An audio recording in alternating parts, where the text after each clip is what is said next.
Bonjour à vous tous, j'espère que vous allez bien. Je suis très heureux de vous retrouver pour une nouvelle recette, ainsi qu'avec le chef Kalinouille bien sûr. Aujourd'hui, je vous ai réalisé des petites tourtes. À l'intérieur, vous avez du poulet émincé, des champignons de Paris bien frais, et puis un mélange de champignons déshydratés. Dedans, vous avez du shiitake, des trompettes de la mort, des pleurotes et des bolets. Je peux vous confirmer que le mariage de ces champignons, c'est fabuleux.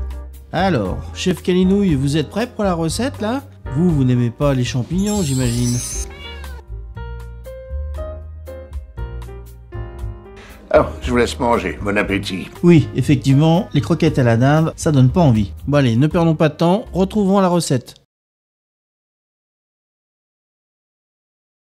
Alors, pour cette mise en place, il vous faudra 200 g de champignons de Paris émincés, 30 g de mélange de champignons déshydratés, ça fait peu, mais ne vous inquiétez pas, ils vont gonfler, ils vont doubler de volume. Pour la sauce, ça sera une sauce béchamel, pour avoir une meilleure tenue pour la tourte. La farine permet de ne pas détremper la pâte du feuilletage. 30 g de farine, 30 g de beurre, 30 centilitres de lait, du sel, du poivre, du moulin, 6 centilitres de crème fraîche, 3 cuillères à soupe de persil frais, 3 gousses d'ail hachées, 2 blancs de poulet, un jaune d'œuf pour la dorure, 2 rouleaux de pâte feuilletée et pour finir 5 centilitres de vin blanc sec.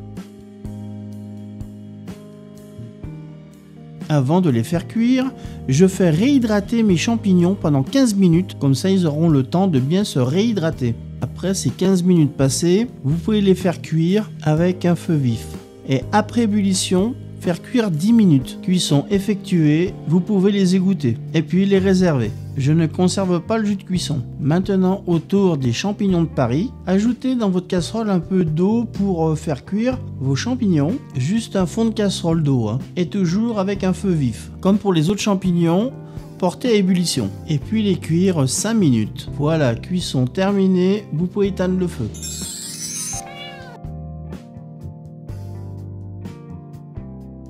Ah bravo, merci du renseignement. Heureusement que tu es là. Oui, c'est vrai, il faut bien conserver le jus de cuisson. Vous pouvez les réserver.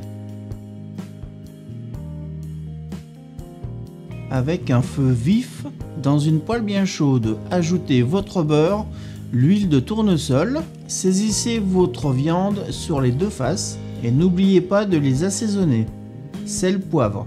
Et vous pouvez constater que je prends des pinces pour ne pas piquer la viande, pour éviter qu'elle se sèche.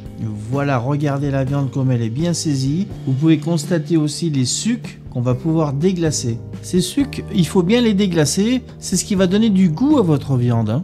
Maintenant, je rajoute mon vin blanc sec, je remets mon feu vif et je le laisse réduire aux 3/4. Je rajoute également de l'eau, 10 centilitres d'eau, pour finir la cuisson de la viande. Cuisson 10 minutes et je rajoute un couvercle pour obtenir une viande moelleuse. Après les 10 minutes, la cuisson est parfaite. Maintenant, vous pouvez les réserver. Coupez le feu et laissez reposer. Mais avant de commencer la sauce, j'ai du découpage.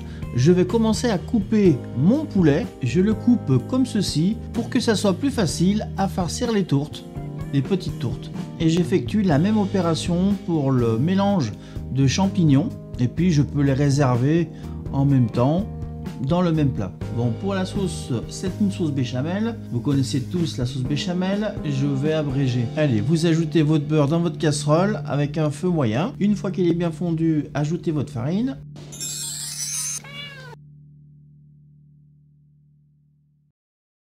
Ah oui, c'est vrai, j'avais oublié. Merci, chef Kalinouille. Oui, effectivement, on va faire moitié lait et moitié bouillon. C'est-à-dire le bouillon des champignons de Paris et y compris le bouillon de volaille. Voilà, comme ça, votre sauce de farce sera vraiment très goûteuse. Maintenant, votre sauce, laissez-la cuire quelques minutes. Elle va s'épaissir. Regardez cette magnifique sauce onctueuse. Maintenant, je coupe le feu. Dans cette étape, on appelle ça de l'assemblage. Je rajoute mes champignons de Paris, y compris l'ail, le persil, les autres mélanges de champignons, plus le poulet. Et bien sûr, il vous reste bien à mélanger toute cette farce. Et la dernière étape, vous pouvez rajouter votre crème fraîche. Faites attention d'éviter qu'elle soit pas trop liquide, votre farce. Il faut qu'elle se tienne, hein, et vous pouvez la réserver.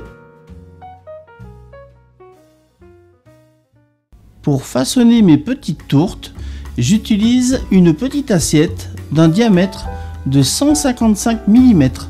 Sur ce diamètre de pâte feuilletée, je peux faire 3 disques.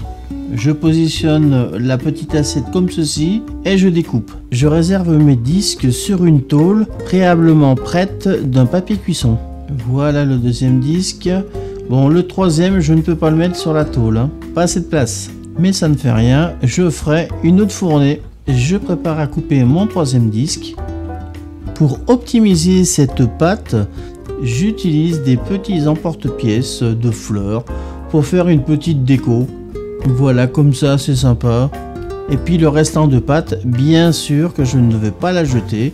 Je vais la garder, je vais la conserver pour faire autre chose avec. Maintenant, je pose délicatement ma farce à l'aide d'une petite louche, bien y centrée, hein. Vous pouvez constater la bonne tenue de la farce. Vous voyez, ce n'est pas liquide. Je me prépare un petit badigeon de jaune d'œuf et d'eau. Cela va me permettre de coller les deux disques. Et puis je dispose mon deuxième disque dessus en le posant délicatement, hein. Voilà, je rajoute le deuxième disque. Maintenant, je rabats les deux disques en même temps pour bien les souder, en créant une petite bordure comme ceci. Voilà. Je vois que c'est une étape un peu minutieuse, hein. Voilà, comme ceci, je m'attaque pour la deuxième.